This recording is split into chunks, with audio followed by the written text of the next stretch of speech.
Hey, this is Eitan, I'm a sound designer for motion pictures and video games, and in this video I'll show you how to create UI sounds. But before we continue, don't forget to subscribe and hit the like button. First of all, what is UI and why does it need sound? UI stands for User Interface, and if you're working on a mobile app or a video game, you'll be probably asked to provide those sounds. When a user is tapping or clicking a button, he expects the app to give him some kind of validation that the button has been clicked, and the main purpose of UI sounds is to convey that an action has been made. We can also find user interface sounds in movies. Before jumping into the actual creation of the sounds, let's divide this into two categories. We have the digital UI sounds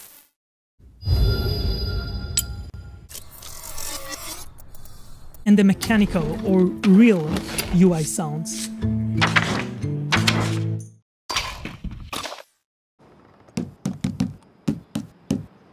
Today, we'll talk about the digital UI sounds and how to make those.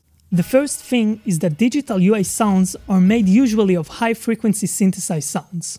I'm going to use my favorite synth, Native Instruments Massive. When synthesizing a sound, we first need to think of what the action is about.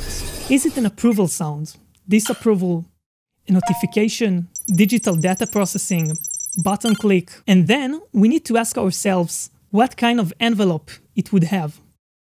Are the attack and sustain long, making it more of a glow sound? Or really short, making it like a button sound? If it's a notification, we might need to think of how to change the pitch. In this video, I will introduce 3 quick ways of doing a button click, an approval sound, and a disapproval sound. There are an infinite number of ways of creating these sounds, and this is just one of them. What I want to convey in this video is the way of thinking that will lead you to create your own sounds. Let's start by making a simple digital UI sound that anybody can create.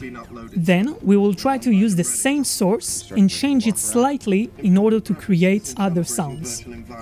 So let's start from scratch. Open the File menu and choose New Sound. A digital button is usually a high-pitched sound, so I'll use the high C note, and we want it pretty short. So let's make an envelope with a short decay. I sometimes change the wavetable position knob, but I do it based on feeling, so don't feel obligated to do the exact same thing. To make it more interesting, let's go to the LFO section, make sure it's square only, and bring the rate to 75%. Assign the LFO to the pitch and bring it up to 7 semitones.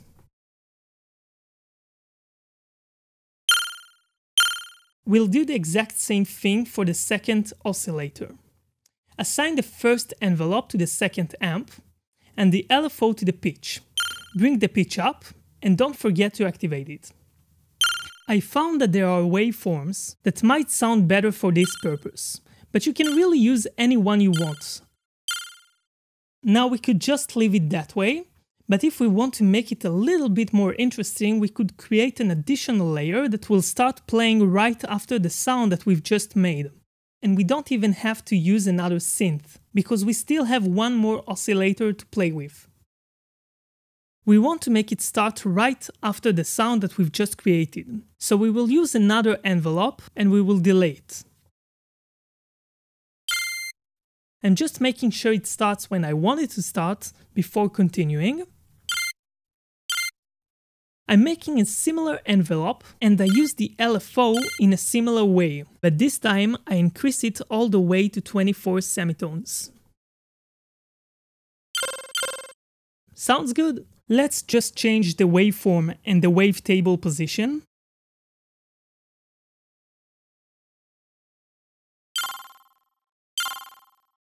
I've made a few more adjustments, but this is basically it. Let's use what we have to create an approval sound.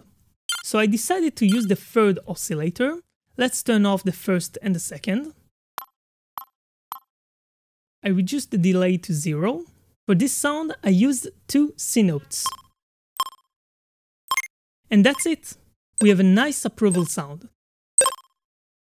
I must say I just improvised for the disapproval sound. I didn't really know what I was searching for, but I just knew I wanted the user to feel that something went wrong. I went to the LFO and increased the rate all the way up. I also knew that the pitch would need to fall, so I created another envelope and used the attack for the pitch slot. What's happening now is that the pitch is affected by the attack of the envelope. Sounds good? Let's use it for the second oscillator.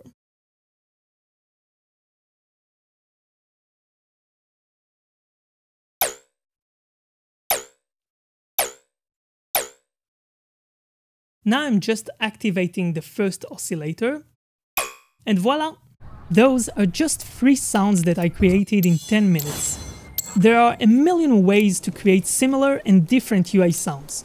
Check the tutorial I've made about UI data processing sounds with Native Instruments Reactor. So that's it for this video. You can PM me or comment below if you have any questions. Don't forget to subscribe and hit the like button, and take care!